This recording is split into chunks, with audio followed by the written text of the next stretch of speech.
3 તારીખથી લઈ અને દેશભરની અંદર અત્યારે ભર તડકે એક માઠા સમાચાર એ છે કે અત્યારે કમોસમી વરસાદની શરૂઆત થઈ ગઈ છે અને આ કમોસમી વરસાદ અત્યારે ગુજરાતને ધમરોળી રહ્યું છે। હજુ કેટલા દિવસ સુધી આ કમોસમી વરસાદ ગુજરાત ઉપર આફત બનીને આવશે તેને લઈને આજે કરવી છે ચર્ચા। તો આપ જોઈ રહ્યા છો ન્યૂઝ રૂમ, આપની સાથે છું કૃણાલ આહિર।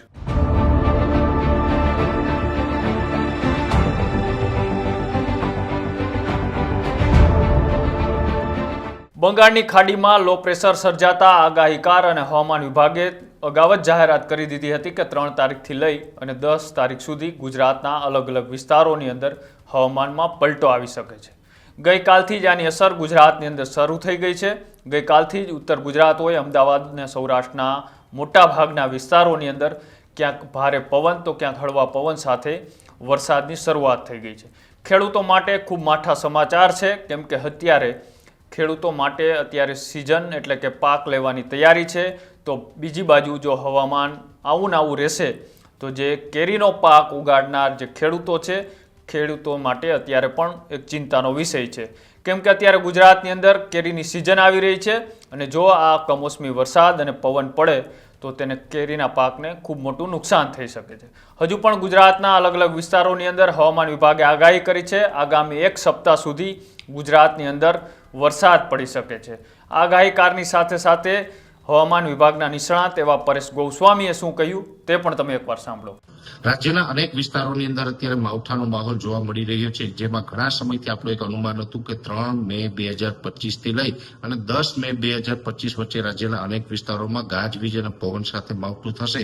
એ મુજબ અત્યારે માવઠાનો માહોલ ચાલી રહ્યો છે, જેમાં ખાસ કરીને પાકિસ્તાન ઉપર જે સાયક્લોનિક સર્ક્યુલેશન બની રહ્યું હતું એ સાયક્લોનિક સર્ક્યુલેશન અત્યારે મજબૂત થઈ અને ગુજરાત ઉપર આવી ચૂક્યું છે। અત્યારે ગુજરાતના મિડ લેવલ ઉપર એટલે કે 700 HPA લેવલે બહોળું સર્ક્યુલેશન સર્જાઈ ચૂક્યું છે અને જેને કારણે જોવા જઈએ તો છેલ્લા 3 દિવસની અંદર રાજ્યના અનેક વિસ્તારોની અંદર માવઠાના વરસાદો પડ્યા છે, અમુક જગ્યાએ કરા પણ પડ્યા છે અને હવે આજે તારીખ 6 મે 2025 છે। આજથી લઈને 3 દિવસ સુધી રાજ્યના અનેક વિસ્તારોની અંદર ભારે માવઠું થાય તેવી શક્યતાઓ છે, જેમાં 6, 7 અને 8 મે આ 3 દિવસ સુધી રાજ્યના અનેક વિસ્તારોની અંદર 2 થી લઈ અને 4 ઇંચ સુધીના વરસાદો પડશે। અમુક વિસ્તાર એવા પણ હશે કે ત્યાં અતિ થંડરસ્ટોર્મ એક્ટિવિટી થાય, જ્યાં અતિ ગાજવીજનું પ્રમાણ જોવા મળે, ત્યાં 4 ઇંચ કરતા પણ વરસાદ વધારે પડી શકે છે। જેમાં ખાસ કરીને જોવા જઈએ તો આ માવઠાની અસર છે જેમાં સંપૂર્ણ લગભગ ગુજરાતના તમામ જિલ્લાઓને પ્રભાવિત કરશે। પણ અત્યારે જે આ એક યુએસએ એટલે કે અપર એર સાયક્લોનિક ગુજરાત ઉપરથી પસાર થઈ રહ્યું છે, જે દક્ષિણ પૂર્વ તરફ આગળ વધી રહ્યું છે, આ ધીમી ગતિએ ચાલી રહ્યું છે, એટલે હજુ પણ આપણે 3 દિવસ વધારે વરસાદ પડશે, જેમાં 6, 7 અને 8 તારીખ અને 9 અને 10 તારીખે સામાન્ય ઝાપટા પડશે અને 10 તારીખથી આપણે આ અસ્થિરતામાંથી મુક્ત થશું। પણ ખાસ કરીને જોવા જઈએ તો જેમાં સૌથી વધારે તીવ્રતા જોવા મળશે 6, 7 અને 8 તારીખ દરમિયાન જોવા મળશે અને એમાં પણ સૌરાષ્ટ્ર, કચ્છ અને ઉત્તર ગુજરાતની અંદર હજુ પણ આજથી 3 દિવસ સુધી ભારે વરસાદ પડે તેવી શક્યતાઓ છે, જેમાં ઉત્તર ગુજરાતના વાવ, થરાદ, બનાસકાંઠા, સાબરકાંઠા, પાટણ અને મહેસાણા જિલ્લો એ સાથે કચ્છના જે ગાંધીધામ, ભુજ, ભચાઉ અને રાપર તાલુકાની અંદર આની તીવ્રતા વધારે જોવા મળશે। એવી જ રીતે સૌરાષ્ટ્રમાં પણ હવે પછીના જે 3 દિવસ છે તેમાં અતિ તીવ્રતા સાથે વરસાદ પડે તેવી શક્યતાઓ છે અને સૌરાષ્ટ્રના વધુ જિલ્લાને આ પ્રભાવિત કરવાનું છે, જેમાં સુરેન્દ્રનગર, મોરબી, બોટાદ, રાજકોટ, જુનાગઢ, ગીર સોમનાથ, પોરબંદર, દેવભૂમિ, દ્વારકા અને જામનગર જેવા વિસ્તારોની અંદર આની તીવ્રતા વધારે જોવા મળશે, તેમાં વધારે વરસાદ જોવા મળશે। એમાં સૌરાષ્ટ્ર, કચ્છ અને ઉત્તર ગુજરાતને આની અસર વધારે જોવા મળશે।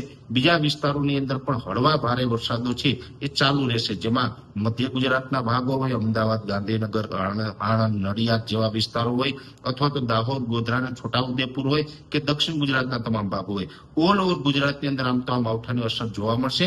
પણ મેં જે આપને જિલ્લાઓના નામ જણાવ્યા છે એમાં તીવ્રતા વધારે જોવા મળશે।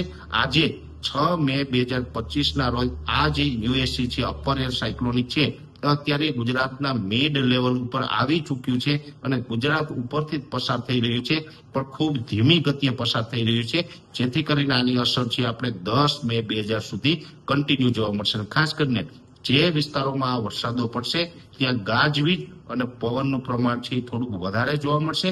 જો કે આ માવઠાને કારણે આપણે અનેક પ્રકારના નુકસાન છે ગુજરાતમાં થશે। આજ દિવસ સુધી એટલે કે છેલ્લા 3 દિવસની અંદર પણ ખેડૂતોને અનેક પ્રકારનું નુકસાન થયું છે અને હજુ પણ વરસાદની તીવ્રતા વધવાની છે એટલે હજી નુકસાનીમાં પણ વધારો થાય તેવી શક્યતાઓ છે. એટલે ખાસ કરીને આ માવઠાના વરસાદો છે એ હજુ પણ આપણે કન્ટિન્યુ રહેશે. જો કે આ માવઠાને કારણે મિડ લેવલે જે અસ્થિરતા છે એને કારણે ચોક્કસથી તાપમાનમાં એક ઘટાડો થયો છે. આમ જોવા જઈએ તો અત્યારે ગુજરાતના તમામ જિલ્લાનું તાપમાન છે 40 ડિગ્રી કરતા નીચે આવી ગયું છે. એટલે એક પ્રકારે તાપમાનમાંથી રાહત મળી છે, પણ માવઠું છે ક્યાંય ને ક્યાંય ગુજરાતને અત્યારે નુકસાન કરી રહ્યું છે અને આવનારા દિવસમાં હજુ પણ અતિ તીવ્રતા સાથે માવઠું થાય તેવી શક્યતાઓ દેખાઈ રહી છે. જે રીતના પરેશ ગોસ્વામીએ વાત કરી કે હજુ ગુજરાતના અલગ અલગ વિસ્તાર, સૌરાષ્ટ્ર હોય, ઉત્તર ગુજરાત હોય, અમદાવાદ હોય, આ વિસ્તારોની અંદર ખેડૂતોએ સાવચેતી રાખવી જોઈએ. માર્કેટિંગ યાર્ડને પણ સૂચનાઓ આપી દેવામાં આવી છે કે ખેડૂતો અત્યારે માલ લઈને ન જાય અને જે ખેડૂતોનો માલ ત્યાં પડ્યો છે તેને ખૂબ સારી રીતે ઢાંકીને રાખવો, કેમ કે હજુ વાતાવરણમાં પલટો આવી શકે છે અને આગામી દિવસોની અંદર વાવાઝોડા સાથે, પવન સાથે વરસાદ ફૂંકાવાની શક્યતાઓ છે. હજુ પણ ગુજરાતની અંદર આગાહી અત્યારે સાચી સાબિત થઈ રહી છે અને જે આગામી કેટલા દિવસ સુધી આ વરસાદ પડી શકે છે તેની જ્યારે પરેશ ગોસ્વામીએ વાત કરી એ રીતના હજી પણ સાચવવા જેવી પરિસ્થિતિ છે. તો હજી તમે અમારી યુટ્યુબ ચેનલ ન્યૂઝ રૂમને લાઇક, શેર કે સબસ્ક્રાઇબ નથી કરી તો અત્યારે જ કરી દો. આવા જ અવનવા અહેવાલો તમને તમારા મોબાઈલ પર ઝડપથી મળતા રહે.